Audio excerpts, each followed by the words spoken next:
सर्वप्रथम आपल्या सर्व पत्रकार बंधूंचं मनापासून या ठिकाणी स्वागत करतो. अत्यंत कमी वेळात आपल्याला सांगितलं आणि आपण सर्वजण आलात याबद्दल आपणा सर्वांचे मनापासून आभारी मानतो. या ठिकाणी आपल्याला बोलवण्याचा उद्देश म्हणजे प्रामुख्याने या ठिकाणी डबल महाराष्ट्र केसरी आदरणीय चंद्रहारदादा पाटील हे उपस्थित आहेत.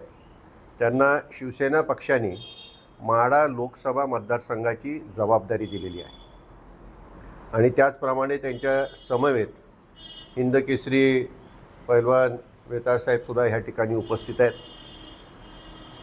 त्याचबरोबर आमचे सर्वच शिवसेनेचे कार्यरत असणारे सर्व कार्यकर्ते आणि त्याचप्रमाणे पंचायत समितीचे उपसभापती अमोल सस्तेही उपस्थित आहेत. या ठिकाणी माननीय चंद्रहारदादा पाटील यांचा येण्याचा उद्देश म्हणजे माढा लोकसभा मतदारसंघामध्ये शिवसेना ह्या पक्षाचं काम त्या ठिकाणी वाढलं पाहिजे आणि ताकदीने हा पक्ष उभा राहायला पाहिजे, हा एक त्याच्या मागचा नक्कीच प्रमुख उद्देश आहे. आणि आत्ताच्या घटकेला जे मतदार याद्यांचं अद्ययावतीकरण चालू आहे, ज्या मतदार याद्या अद्ययावत करायचं काम चालू आहे, त्या कामामध्ये शासनाच्या धोरणानुसार त्या ठिकाणी प्रत्येक पक्षाचे प्रतिनिधीसुद्धा त्या ठिकाणी मतदार याद्या अद्ययावत करत असताना घेण्यात यावेत अशा प्रकारचे निर्देश आहेत. त्याप्रमाणे BLA 1 आणि BLA 2 अशा प्रकारची नेमणूक करायची होती. त्याच्यामध्ये BLA 1 ही नेमणूक फलटण कोरेगाव मतदारसंघासाठी शिवसेनेचे कार्यकर्ते श्री विराज कराडे यांची करण्यात आलेली आहे आणि त्यांच्या माध्यमातून आजच त्यांना चंद्रहारदादा पाटील यांनी BLA 2 नेमण्याच्या दृष्टीने त्यांना अधिकार दिलेला आहे. तशा प्रकारचा शिक्का जो BLA 2च्या ओळखपत्रावरती द्यावा लागतो तो प्रदान केलेला आहे. आत्ताच काही वेळापूर्वी त्या ठिकाणी शिवसैनिकांचा मेळावा घेण्यात आला, त्याच्यामध्ये हा शिक्का त्यांना प्रदान करण्यात आला आणि आता BLA 2ची त्या ठिकाणी निवड ही आम्ही केलेली आहे. आता त्यांना त्या ठिकाणी ओळखपत्र मिळतील आणि त्यांच्या माध्यमातून पूर्णपणे शिवसेना ह्या पक्षाचं लक्ष ह्या याद्या अद्ययावत करत असताना त्या ठिकाणी राहणार आहे आणि जे पात्र मतदार आहेत ते राहिलेच पाहिजे आणि जे अपात्र आहेत ते कमी झालेच पाहिजे, अशा प्रकारचा त्या ठिकाणी पक्षाचं धोरण राहणार आहे. परंतु जे पात्र आहेत आणि जे योग्य आहेत ते मतदार यादीमध्ये कसे राहतील अशा दृष्टीने आमचा तो दृष्टिकोन असेल आणि त्याकरता ही जबाबदारी पूर्णपणे पक्षाने चंद्रहारदादा पाटील यांच्यावरती सोपवली आहे आणि अत्यंत समर्थपणे त्यांनी या संपूर्ण BLA 1 BLA 2 आणि ह्या संपूर्ण प्रक्रियेला भरपूर वेळ दिलेला आहे आणि त्यामुळे ते आज ह्या ठिकाणी आलेले आहेत. त्याचबरोबर पक्ष वाढवण्यासाठी शिवसेनेच्या गावोगावी शाखा, वॉर्डावॉर्डात शाखा आणि वस्तीवर शाखा निर्माण करण्याचं सुद्धा धोरण त्या ठिकाणी आम्ही ठरवलेलं आहे आणि 11 तारखेपासून 11 मेपासून 17 मेपर्यंत आम्ही फलटण तालुक्यामध्ये किमान 100 शाखांचं उद्दिष्ट त्या ठिकाणी आम्ही घेतलेलं आहे आणि ते आम्ही पूर्ण करण्याच्या दृष्टीने कामाला लागलेलो आहे. आणि फलटण कोरेगाव मतदारसंघामध्ये शिवसेना पक्ष वाढवण्याच्या दृष्टीने ह्या शाखांचा उपयोग त्या ठिकाणी निश्चितपणे होईल. तरुणांना काम करण्याची संधी त्या ठिकाणी मिळेल अशा दृष्टीने आदरणीय एकनाथरावजी शिंदेसाहेब यांच्या नेतृत्वाच्या माध्यमातून या कामाला आम्ही सुरुवात करणार आहोत. त्याच्यासंबंधीसुद्धा माहिती आपल्याला त्या ठिकाणी डबल महाराष्ट्र केसरी पैलवान चंद्रहारदादा पाटील हे आपल्याला देतील आणि अशा दृष्टिकोनातून आजचा आम्ही जो एक प्रमुख कार्यकर्ते आणि BLA 2 ज्यांची नेमणूक करण्यात येणार आहे त्यांना बोलवलेलं होतं आणि त्याकरता आवर्जून चंद्रहारदादा पाटील हे उपस्थित होते. मी त्यांनाच विनंती करेन की आपल्याला ह्या संदर्भातली अधिकची माहिती ही त्यांनी आपणा सर्वांना या ठिकाणी द्यावी.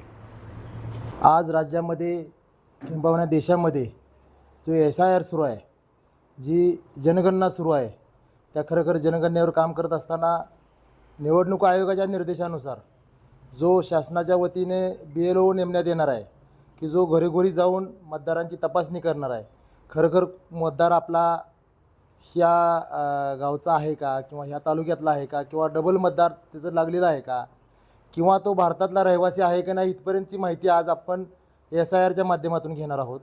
आणि खरखर ते BLOचं काम जे शासकीय अधिकारी करणार आहेत मग ते शिक्षक असतील, अंगणवाडी सेविका असतील किंवा तलाठी ग्रामसेवक असतील, ह्यांच्याबरोबर एक प्रत्येक पक्षानं BLA नेमण्याची जबाबदारी निवडणूक आयोगानं प्रत्येक पक्षावर दिलेली आहे.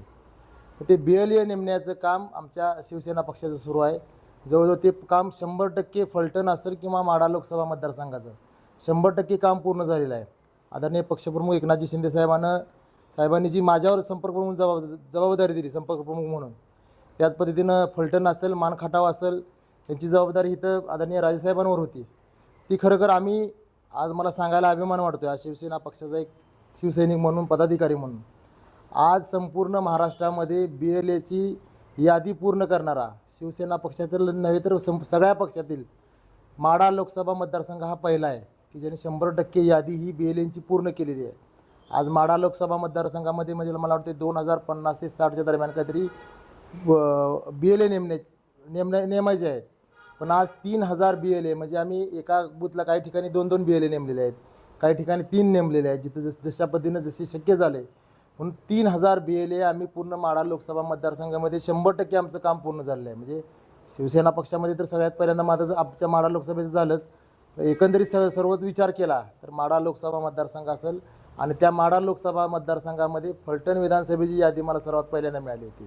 त्यामुळे खरोखर मला सुरुवात करतानाच एवढा आनंद झाला संपर्क प्रमुख म्हणून की आदरणीय राजेसाहेबांसारखी सगळी लोकं माझ्याबरोबर आहेत आणि काम करत असताना जी मला एक सहकार्याची भूमिका मिळते. आज सांगोल्याला शहाजी बापू असतील किंवा पक्षातील माळशिरसला आमचे दत्ता मगर सभापती आहेत जे शिवसेना पक्षाचे आहेत.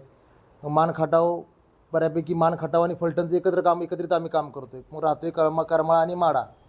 पण ज्या ठिकाणी काम करत असताना खरोखर जे शिवसैनिक तळागाळामध्ये जे आहेत खरोखर त्यांना न्याय मिळाला पाहिजे. म्हणून काही दिवसापूर्वी आमचे खासदार डॉक्टर श्रीकांतजी शिंदे साहेबांनी माढा लोकसभा आणि सोलापूर लोकसभा इथली पूर्ण बॉडी बरखास्त केलेली आहे. बरखास्त करण्याच्या पाठीमागचा उद्देश एवढाच आहे. काम अतिशय चांगलं चालू आहे, पण जी नवीन युवक येत आहेत पक्षामध्ये असतील किंवा जुनी जी लोक आहेत त्यांना संधी मिळाली पाहिजे. जी जुनी लोक आहेत, जिल्हाप्रमुख असतील, उपजिल्हाप्रमुख असतील, त्यांना अजून वरिष्ठ कुठंतरी पदावर संधी मिळाली पाहिजे. म्हणून ही बरखास्ती करण्याचं काम गेल्या 15 दिवसापाठीमागं झाले. नवीन पूर्ण पदाधिकारी नेमण्याची जबाबदारी आज राजेसाहेबांच्यावरती आणि माझ्यावरती पक्षाने दिलेली आहे. त्यामुळे ह्या माध्यमातून आज मेळाव्याच्या माध्यमातून 2-3 उद्देश आमचा पक्ष मजबूत करणं हा उद्देश आमचा 100% आहेच. कारण आज राजेसाहेब बरोबर आल्यानंतर जी पक्षाला आमच्या खरोखर एक 10 हत्तीचं बळ आलं आहे असं मी म्हणेन. ते खरोखर अजून कसं वाढवता येईल. शाखा प्रत्येक गाव तिथं शाखा आम्ही आता येणाऱ्या 11 ते 17 भगवा सप्ताह करून तिथे 100 शाखांचं उद्घाटन करणार आहोत आम्ही. आणि येणाऱ्या काळामध्ये पक्ष कसा मजबूत होईल. एकनाथ शिंदे साहेबांचा आज खरोखर हा जिल्हा आहे. ह्या जिल्ह्यामध्ये आम्ही जो विचार करतो आहे की ह्या जिल्ह्यामधले 5 ते 6 आमदार आमच्या शिवसेना पक्षाचे झाले पाहिजेत, तिथले दोन्ही खासदार शिवसेना पक्षाचे झाले पाहिजेत. हा विचार पुढे घेऊन आम्ही आज सातारा जिल्हा असेल, सोलापूर जिल्ह्यामध्ये पक्षाची बांधणी करतो आहे. आज BLA नेमणूक BLAंना मार्गदर्शन असेल, पक्षाची मजबूत मोड बांधणे असेल किंवा आणखी अन्य काही गोष्टींवर आज आमच्या पदाधिकारी मेळावा पार पडला. येणाऱ्या 11 ते 17 तारखेला आम्ही 100 शाखांचं ओपनिंग करतो आहे फलटण विधानसभा मतदारसंघामध्ये. त्याच्यानंतर पुढचा प्रोग्राम आमचा फलटण असेल, मानखटाव असेल, ह्या प्रत्येक पंचायत समिती गणामध्ये जाऊन प्रत्येक BLAची आम्ही गाडी घेणार आहोत. मी असेल संपर्क प्रमुख, जिल्हा प्रमुख असतील, जे आता BLA 1 जे प्रमुख म्हणून नेमलेले आहेत, आम्ही समिती एकदम वराव करून BLA 1, 2 जे आहेत त्यांना कोणकोणत्या अडचणी आहेत, BLA O काम करतो आहे की नाही करतो आहे शासकीय अधिकारी, का तो एका खोरूममध्ये बसून त्या मतदार यादी तयार करतो आहे, हे अशा अनेक गोष्टी प्रत्येक पक्षाचे BLA तिथं असणार आहेत. त्यामुळे कुठलीही म्हणजे जे आपण पाठीमागं ऐकत होतो बोगस मतदान लागलेलं होतं, बाहेरचं मतदान लागलं होतं, हे येणाऱ्या काळामध्ये ही कुठलीही गोष्ट घडणार नाही. आणि त्या दृष्टीनं आमचा प्रयत्न चालू आहे शिवसेना पक्षाचा. आणि येणाऱ्या काळामध्ये शिवसेना पक्ष फलटणच नव्हे तर माढा लोकसभा मतदारसंघ असेल, सातारा सोलापूर जिल्हा असेल, इथे अगदी मजबूतीनं उभा राहील एवढीच आशा व्यक्त करतो.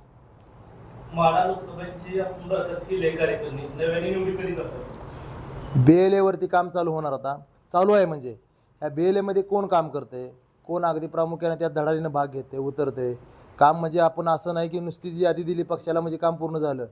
तो प्रॉपर BLA आमचा काम करतो आहे का नाही करतो आहे. ज्या तालुका प्रमुखानं, ज्या BLA 1 प्रमुखानं जी यादी दिलेली आहे ती खरोखर जुन्यून यादी आहे का, ह्याच्यानंतर एक मुलाखती होतील. मला वाटतं या 8 दिवसामध्ये मुलाखतींचं 15 तारखेला सोलापूर लोकसभेची मुलाखती घेतलेल्या आहेत खासदार धैर्यशील दादांनी, आणि त्यानंतर आधी 1-2 दिवस किंवा नंतर 2 दिवस माढा लोकसभेची जी पदाधिकाऱ्यांची जी निवडीसाठी ज्या मुलाखती घ्यायच्या आहेत त्याचं ठिकाण लवकरात लवकर ठरवून ते मी जाहीर करेन.